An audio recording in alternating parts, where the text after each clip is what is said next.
एक गांव में शानी नाम का लड़का रहता था। वो बहुत ही सुस्त और कामचोर था और उसका काम करने को बिल्कुल दिल नहीं करता था। उसकी बीवी उसको समझाती तो थी, लेकिन वो अपनी बीवी की एक नहीं सुनता था। एक दिन उसके पास घर में खाना लाने के लिए पैसे ही नहीं थे। वो गांव के किसी आदमी के पास जाता और यहाँ वहाँ की बातें करके उनसे पैसे कर्ज ले आता। उसने गांव के काफी लोगों से कर्जा लिया हुआ था। गांव के लोग एक दिन इकट्ठे होकर उसके घर आए और झगड़ा करने लग गए। शानी ये सब देखकर परेशान हो गया।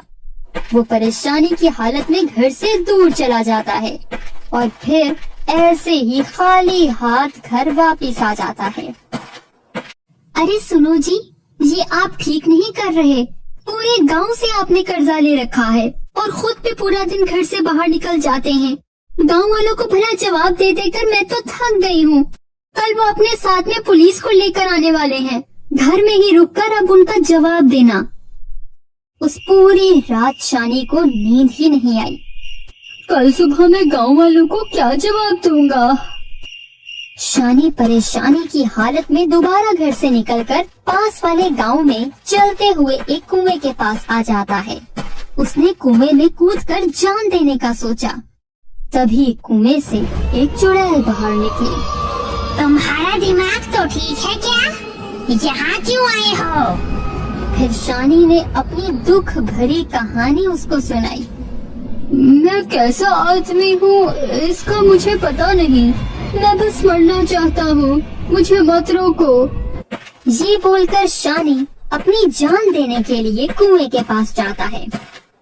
मैं भी मरना चाहती थी और फिर मैं इस कुएं में कूदी तो अब मैं एक चुड़ैल बन गई हूँ। इसलिए तुम मेरी कहानी सुनकर वापस घर चले जाओ। अगर आज मैं नहीं मरूंगा तो कल कर्जदार आकर मुझे मार डालेंगे। उसकी बात सुनकर चुड़ैल कुएं के अंदर जाती है और कुएं से सोने की लकड़ी लेकर बाहर आती है। तुम ये लकड़ी ले जाओ और अपने कर्ज उतार दो। फिर शानी वो सोने की लकड़ी घर लाता है और अपनी बीवी को सारी बात बताता है। ये सब सुनकर उसकी बीवी बोली, आप बहुत बेवकूफ हैं। उसने सिर्फ एक लकड़ी दी और आप लेकर आ गए। भला और कुछ ज्यादा मांग लेते ना आप। हाँ, तुम जो बोल रही हो ठीक है, लेकिन तब मेरे दिमाग में ये बात नहीं आई। फिर उसने सोने की लकड़ी बेचकर अपना कर्ज उतार दिया। अगले 2 दिन शानी बहुत आराम से रहा। तब उसकी बीवी ने उसे आकर कहा, आज फिर जाए ना उस कुएं के पास, उस चुड़ैल से एक सोने की लकड़ी और ले आए। शानी फिर अपनी जान देने के लिए उस कुएं के पास गया। चुड़ैल कुएं से बाहर आकर बोली, तुम फिर यहाँ पर आ गए? तुम्हारा दिमाग तो ठीक है क्या? मैंने अपना कर्ज तो अदा कर दिया, लेकिन जीने के लिए भी तो पैसे चाहिए ना। वो तो मेरे पास नहीं है ना। चुड़ैल फिर कुएं के अंदर गई और एक सोने की लकड़ी लेकर शानी को दी। उसे बेचकर शानी थोड़े दिन और खुशी से रहने लगा। फिर कुछ दिन बाद वो फिर से कुएं के पास आया। अरे तुम फिर से क्यों आए हो? मुझे कोई नौकरी मिल ही नहीं रही। मेरे बेबी बच्चे भूखे हैं। तीसरी बार भी चुड़ैल ने उसे सोने की लकड़ी दे दी। इस दफा शानी की बीवी ने उसे बेचकर सोने के जेवर खरीद लिए।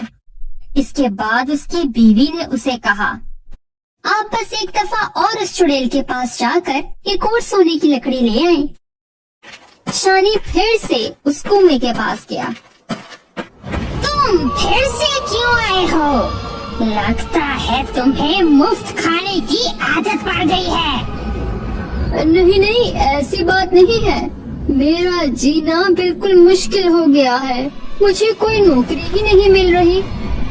तो ठीक है, आओ तुम भी इस कुएं के अंदर मेरे साथ रहो। नहीं नहीं, मुझे छोड़ दो। मुझे कुछ नहीं चाहिए। मुझे माफ कर दो। लेकिन चुड़ैल शानी की कोई बात नहीं सुनती और उसको कुएं के अंदर ले जाती है। और ऐसे ही रात हो जाती है और उसकी बीवी उसका इंतजार करती रहती है।